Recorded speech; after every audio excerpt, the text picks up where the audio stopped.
اب دو مسئلے سن لیں. زکوٰۃ کی فرضیت، اس کے فرض ہونے کا منکر کافر ہے، کیونکہ یہ کس نے فرض کی ہے؟ اللہ. اور اسلام کے بنیادی ارکان میں سے ہے. تو جو کہے کہ نہیں یہ فرض نہیں ہے، یہ ضروری نہیں ہے، انکار کرے گا، وہ کیا ہو جائے گا؟ حضرت سیدنا ابو بکر الصدیق رضی اللہ تعالی عنہ نے منکرین زکوٰۃ سے جہاد کیا تھا. تو جہاد کا جو اس کا زکوٰۃ کا منکر ہے وہ کافر ہے. اور جو شخص ادا نہیں کرتا وہ گناہگار ہے. کس درجے کا گناہگار ہے انشاءاللہ آپ کو بتاؤں گا. زکوٰۃ کا مفہوم سمجھ لیں. آپ کے پاس جو مال ہے اس کا ایک مخصوص حصہ، ایک خاص حصہ کسی مستحق کو اللہ کے لیے اس کا مالک بنا دینا. خاص شرطیں ہیں. آپ کے مال کا ایک خاص حصہ آپ کسی مستحق کو، کمزور کو، نادار کو اللہ کے لیے اس کا مالک بنا دیں. اس کو کہتے ہیں تملیک. یہ لفظ آپ سب یاد کر لیں. تملیک، مالک بنانا. تملیک کا مطلب پھر کہیے مالک. آپ نے اس کو مالک بنا دیا، اس کی قبضے میں دے دیا. یہ جب آپ اس کو دے دیں گے، مالک بنا دیں گے، تو زکوٰۃ ادا ہو جائے گی. اگر مالک نہیں بنایا تو ادا. دور سے دکھاتے رہیں، اس کے ہاتھ کو بھی لگا دیں مگر دے نہیں، مالک نہیں بنائیں تو ادا نہیں ہو. میں ہر سال تفصیل سناتا ہوں، پھر سنا رہا ہوں. 3 چیزوں پر زکوٰۃ ہے. کتنی؟ سونا اور چاندی. یہ ایک چیز زیور میں آ گیا، دھاتوں میں آ گیا، سونا چاندی. آج کل پوری دنیا میں کرنسی چلتی ہے، نوٹ آپ کے ہاں، تو اس کو نقدی کیش کہیں. وہ آپ کے پاس بینک میں ہوں، نقد گھر میں ہوں، بانڈ لے کے رکھے ہوں، کسی صورت ہوں گے. تو دوسری چیز کرنسی، نقدی. تیسری چیز وہ سامان جس سے آپ تجارت کرتے ہیں، بیچنے کی غرض سے آپ نے رکھا ہوا ہے کہ بیچیں گے نفع پائیں گے، اس کو سامان تجارت کہتے ہیں. ان 3 چیزوں پر زکوٰۃ ہے. سونا چاندی، نقدی اور سامان تجارت. ان سب پر 40واں حصہ، 40 پر 1 روپیہ، دوسرے 40 پر پھر 1 روپیہ، باقی رہ گئے 20، تو اس پر آدھا، تو 100 پر کتنے ہو گئے؟ 2.5، 2.5%. 2.5 پیداوار. اگر کسی کی زمینیں ہیں اس پہ وہ فصلیں اگاتا ہے تو اس پہ عشر ہے 10واں حصہ.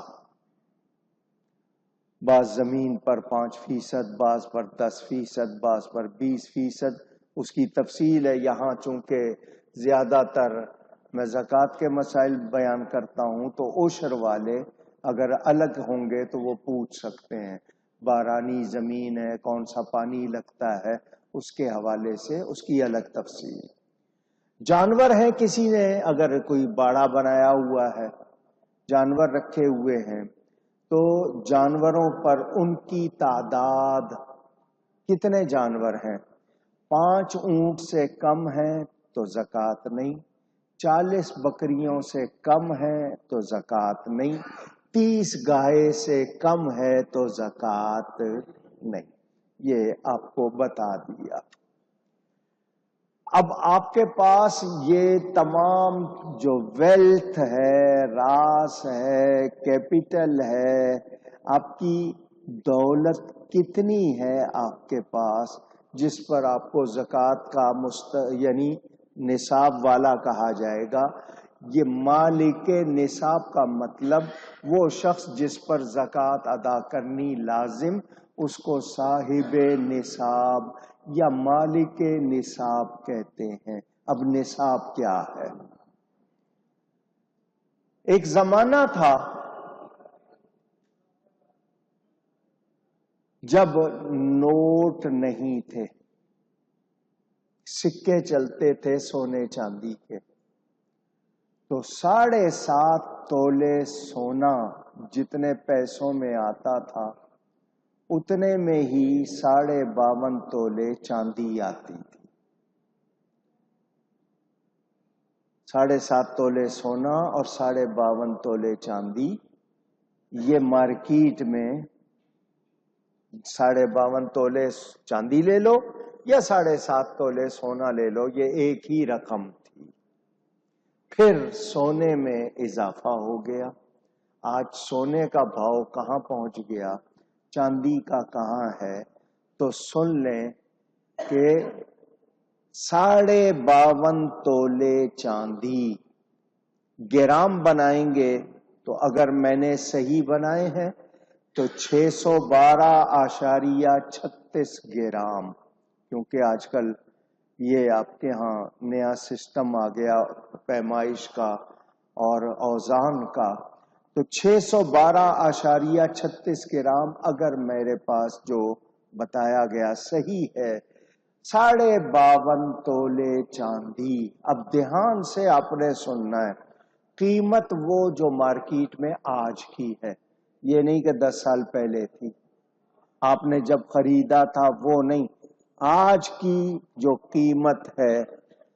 آپ کے پاس 52.5 تولے چاندی نہیں ہے، آپ کے پاس 7.5 تولے سونا بھی نہیں ہے، اور ان کی رقم کے برابر ٹوٹل رقم بھی نہیں ہے۔ 52.5 تولے چاندی جتنے کی آئے گی اتنے پیسے بھی نہیں، مگر تھوڑا سا سونا ہے، تھوڑی سی چاندی ہے، تھوڑے سے پیسے ہیں، یہ سب ملا کر اور تھوڑا سا سامان تجارت ہے، یہ سب ملا کر اگر 52.5 تولے چاندی کی قیمت کو پہنچ گیا، آپ صاحب نصاب ہو گئے۔